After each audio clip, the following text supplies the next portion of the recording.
الحمد للہ رب العالمین والعاقبۃ للمتقین والصلاة والسلام علی سید المرسلین۔ ناظرین کرام السلام علیکم ورحمۃ اللہ وبرکاتہ۔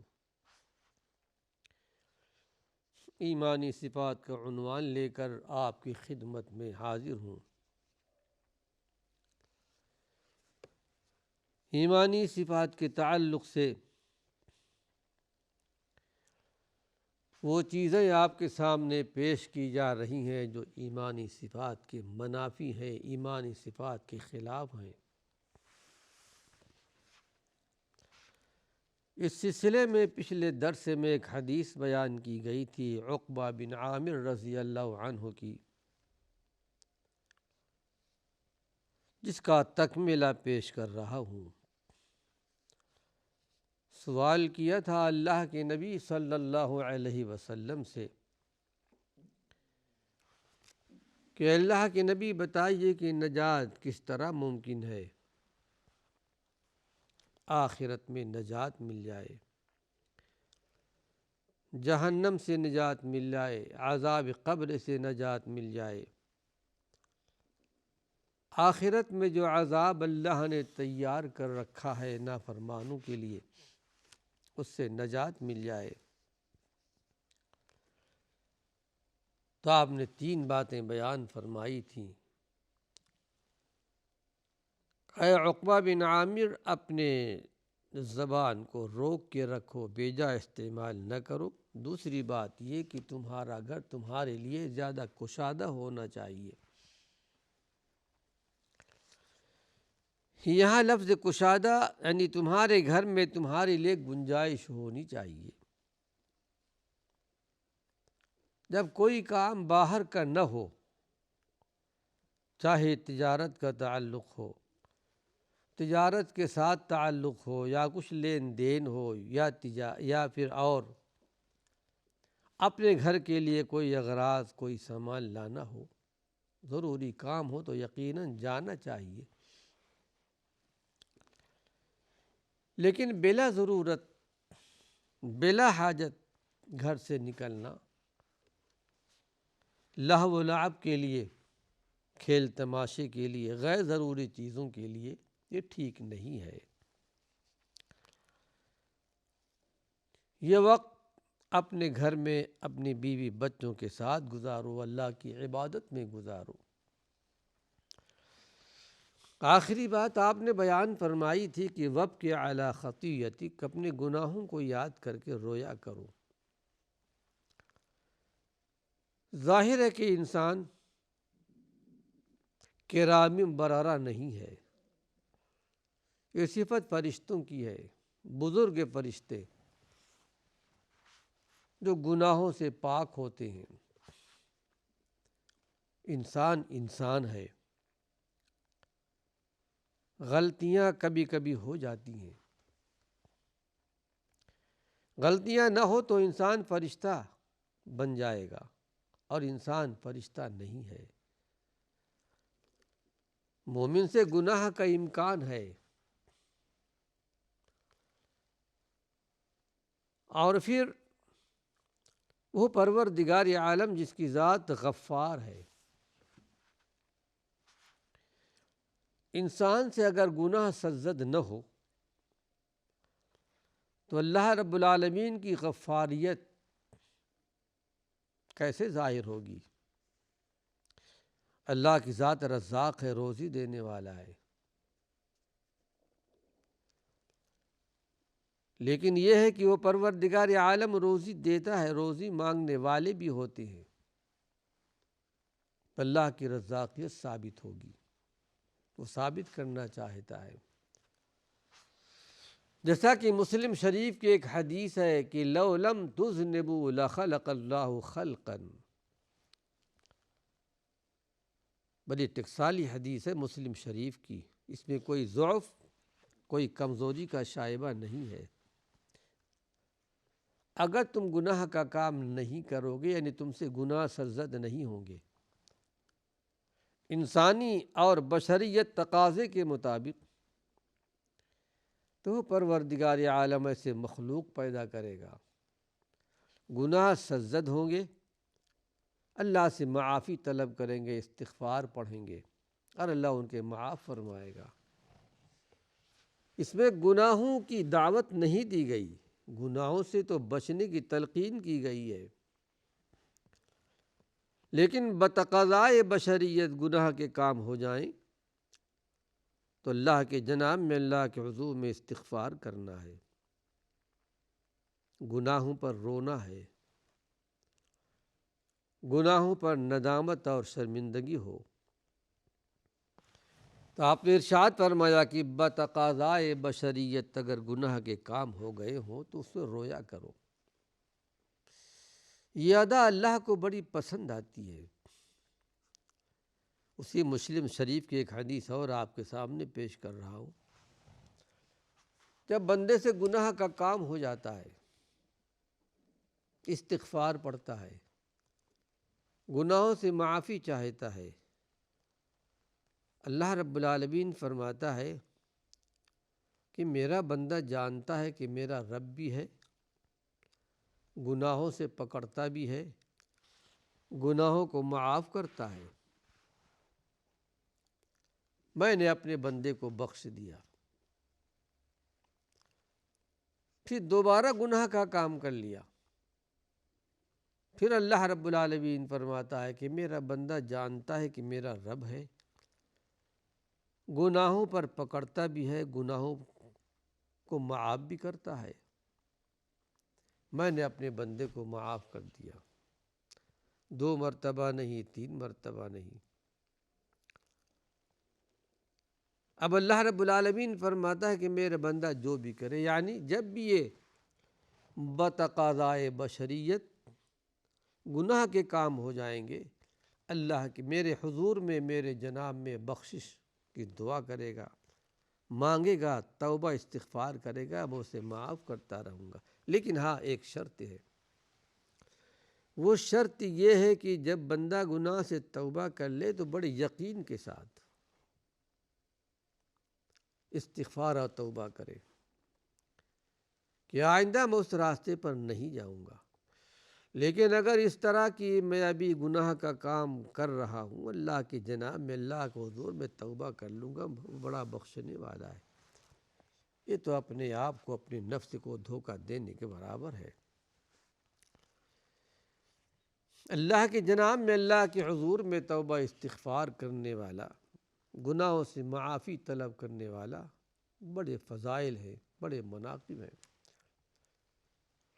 بخاری شریف میں امام بخاری رحمۃ اللہ علیہ نے تقریباً 7 مرتبہ ایک حدیث نقل کی ہے، 7 قسم کے لوگ عرش الہی کے سائے میں ہوں گے۔ اس میں سے ایک وہ مرد مومن ہوگا، وَرَجُلٌ، وہ آدمی کہ ذکر اللہ خالیاً، تنہائی میں، اکیلے میں، دنیا کی کوئی آنکھیں دیکھنے والی نہیں ہے، اللہ کو یاد کر لیتا ہے، گناہوں کو یاد کرتا ہے، اس کی آنکھیں بہہ پڑتی ہیں، روتا ہے، گڑ گڑاتا ہے، مجھ سے گناہ کا کام ہو گیا۔ یہ ادا اللہ کو اتنی پسند آتی ہے کہ پروردگار عالم اسے قیامت کے دن اپنے عرش کے سائے میں جگہ عطا فرمائے گا۔ پھر یہ کہ اللہ کے نبی نے ارشاد فرمایا، 3 ایسی آنکھیں ہیں جو جہنم کو نہیں دیکھیں گی۔ اس میں سے ایک وہ آنکھ بھی ہے کہ بکت من خشیت اللہ، اللہ کے خوف سے جو آنکھ روتی ہو۔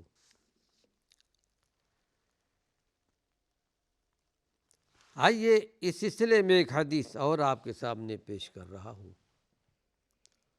انس رضی اللہ عنہ بڑے مقدس صحابی ہیں، اللہ کے پیارے پیغمبر کے خادم خاص تھے، 10 سال تک ہجرت مدینہ کے بعد آپ کی خدمت میں رہے۔ بہت سی احادیث آپ سے منقول ہیں، احادیث کے اندر وہ روایت کرتے ہیں اللہ کے رسول صلی اللہ علیہ وسلم سے اور یہ روایت نقل کی گئی ہے امام بیہقی رحمۃ اللہ علیہ کی معروف کتاب شعب الایمان جو 14 جلدوں کے اندر ہے۔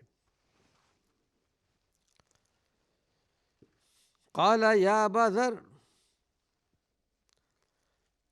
وہ روایت کرتے ہیں کہ انہوں نے کہا کہ اے ابو ذر، یعنی اللہ کے نبی صلی اللہ علیہ وسلم نے ابو ذر سے کہا جو مشہور صحابی رسول ہیں، الا ادلک علی خصلتین، کہ کیا میں تم کو مومن کی 2 خصلتیں نہ بتاؤں؟ خصلت 2 عادات، 2 طریقے، ہما اخف علی الظہر، جو پیٹھ پر بہت ہلکی ہیں۔ ایک کنایہ، ایک اشارہ ہے، عمل کرنے میں زیادہ دقت نہیں ہے، پریشانی نہیں ہے، یعنی بہت آسان ہے۔ وَأَثْقَلُ فِي الْمِيزَانِ،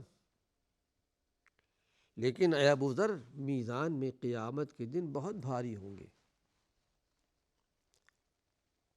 عمل کرنے میں بہت ہلکا ہے، بہت چھوٹا ہے، بھاری نہیں ہے، لیکن قیامت کے دن اللہ کی میزان میں بہت بھاری ہوں گے۔ قال قلت یا رسول اللہ، ابو ذر نے کہا کہ اللہ کے نبی صلی اللہ علیہ وسلم ضرور بتائیے۔ صحابہ تو ایسی عادات، ایسے خصلتیں تلاش کرتے تھے، ڈھونڈتے تھے کہ قیامت کے دن ہمارا حساب آسان ہو جائے، میزان عمل بھاری ہو جائے۔ میں نے کہا اللہ کے رسول صلی اللہ علیہ وسلم ضرور بتائیے، تو آپ نے ارشاد فرمایا کہ طول الصمت، اے ابو ذر خاموش رہنے کی عادت ڈالو، زیادہ خاموشی کی۔ انشاءاللہ اس کی شرح آگے بیان کروں گا۔ وحسن الخلق، اور اچھے اخلاق کی عادت ڈالو، یعنی ایک خاموشی کی عادت ہو اور ایک اچھے اخلاق کی عادت ہو، کیسے باشد، کوئی بھی سامنے ہو، مومن ہو، غیر مومن ہو، چاہے وہ مالدار ہو، چاہے غریب ہو، گھر میں ہو، تجارت کا میدان ہو، لین دین کا میدان ہو، زندگی کے ہر میدان میں اچھے اخلاق کا استعمال کرنا، حسن اخلاق۔ پھر آپ نے ارشاد فرمایا کہ والذی نفسی بیدہ ما عمل الخلائق بمثلہما، اس کے بعد اللہ کے نبی صلی اللہ علیہ وسلم نے قسم کھا کر بیان فرمایا، قسم اس ذات کی جس کے ہاتھ میں میری جان ہے، مخلوقات کے عمل میں یہ دونوں چیزیں بے مثال ہیں۔ بندہ مومن جو عمل کرتا ہے، نیکیاں کرتا ہے، یہ 2 ایسی خصلتیں، 2 ایسے عادات ہیں جو حقیقت میں بے مثل ہے، نیکیوں کا ذخیرہ جمع کرنے میں، اللہ کو راضی کرنے میں، میزان عمل میں، عمل کی میزان میں قیامت کے دن بہت بھاری ہوں گے۔ ناظرین کرام، حقیقت تو یہ ہے کہ ہماری اور آپ کی زندگی جو چل رہی ہے، اس زندگی کے بعد جو ہماری نئی زندگی شروع ہونے والی، ابدی زندگی، لامتناہی زندگی، جس کا کوئی حد اور کنارہ نہیں ہے، وہاں یا تو انسان ہمیشہ جہنم میں رہے گا یا ہمیشہ جنت میں رہے گا۔ وہاں کی زندگی کے لیے انسان تیاری کر لے، اور بڑی گھاٹیاں جو آنے والی ہیں، موت کی گھاٹی ہے، ملک الموت کا سامنا ہے، قبر کی گھاٹی ہے، منکر نکیر کا سامنا، برزخی زندگی ہے، اور قیامت والی زندگی، جب کہ یہ سورج قیامت کے دن سوا نیزے پر آئے گا۔ گناہگار بندے نافرمان اپنے اپنے گناہوں کے اعتبار سے پسینوں میں شرابور ہوں گے، کوئی ٹخنے تک، کوئی گھٹنے تک، کوئی کمر تک، اور کوئی بالکل منہ تک پسینے میں پسینے میں ڈوبا ہوا ہوگا۔ لیکن اللہ کے نیک بندوں کی جماعت عرش الہی کی سائے میں ہوگی، میزان بھی قائم کیا جائے گا،